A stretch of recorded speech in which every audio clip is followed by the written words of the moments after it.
What is a variable? How to define a variable, and what is it good for in Python?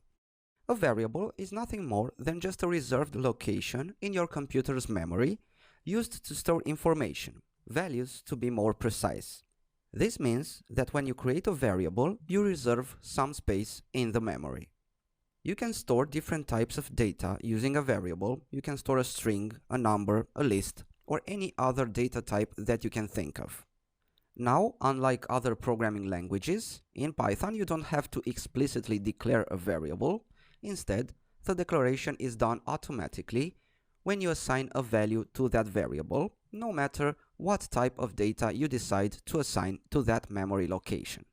Furthermore, you can later access the value referenced by that variable and use it in other areas of your Python application. Now, let's think of how you should properly name a variable in Python. Well, there are several rules to consider and follow for a clean and compliant code, and also for avoiding any conflicts with Python's built-in names. First, a variable should always start with a letter, usually lowercase, and never start with a number or any other symbol.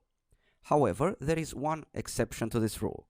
Some variable names start with underscore or double underscore, but these are Python-specific structures, so leave them to Python. The variable name may contain lowercase or uppercase letters, numbers, and the underscore sign, but, as I said, not as the first character.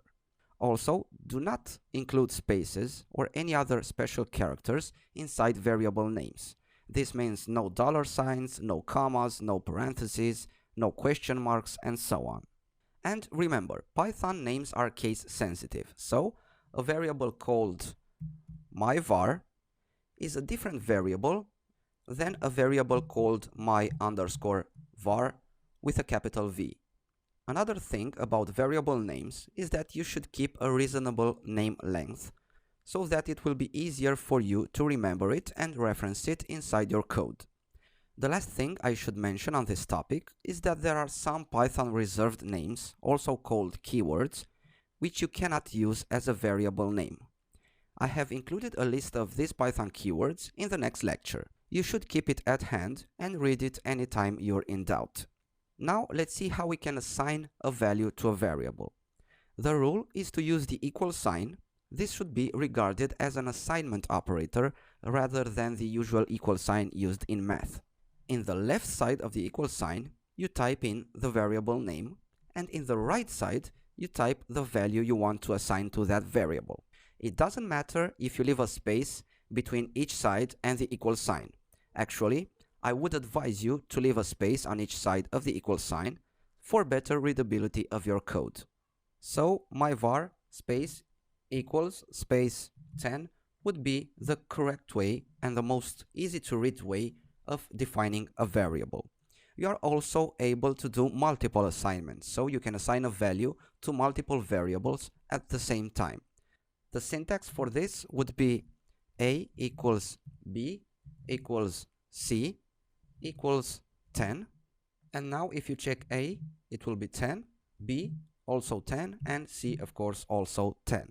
Another thing you can do is you can assign a different value for each variable within the same line of code, like this: a, comma, b, comma, c equals 1, comma, 2, comma, 3. Now if you check, a is 1, b 2, and c is equal to 3. I think that's really cool and may come in handy someday. Now let's have a brief look at how Python performs the variable assignment. For this, we are going to use the id built-in function, which returns the identity, the location identifier of a variable inside the computer's memory. So let's assign the value 10 to variable a equals 10. Okay, now let's use the id function to see what is the address or identity of the value 10 in the computer's memory. So id of 10, enter. Now let's do the same thing on a, id of a. Notice we're getting the same value. That's because a is pointing to the location in memory in which the value 10 is stored. Now let's create variable b, which points to variable a. And let's use the same ID function to see its location. So b equals a. Now if we do an ID of b, surprise, surprise, we got the same value as above because b is now pointing to the location in memory which 10 is stored as well. Think of this like putting two labels on the same recipient. The content of the recipient is the same, but it can be referred to in two ways depending on which label you read. Now let's change the value of b to 20, for example, and now let's check its ID again. So ID of b. As you can see, the ID of b is now different than before because it is now pointing to the location in memory in which the value 20 is stored. However, the ID of a is still the same since it is still pointing to the value 10. ID of a, and indeed a keeps its location in memory.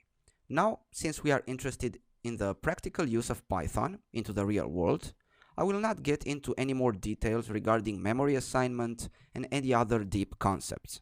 Instead, I would prefer to move on and talk about which data types you will encounter in Python and how to handle and use them into your programs.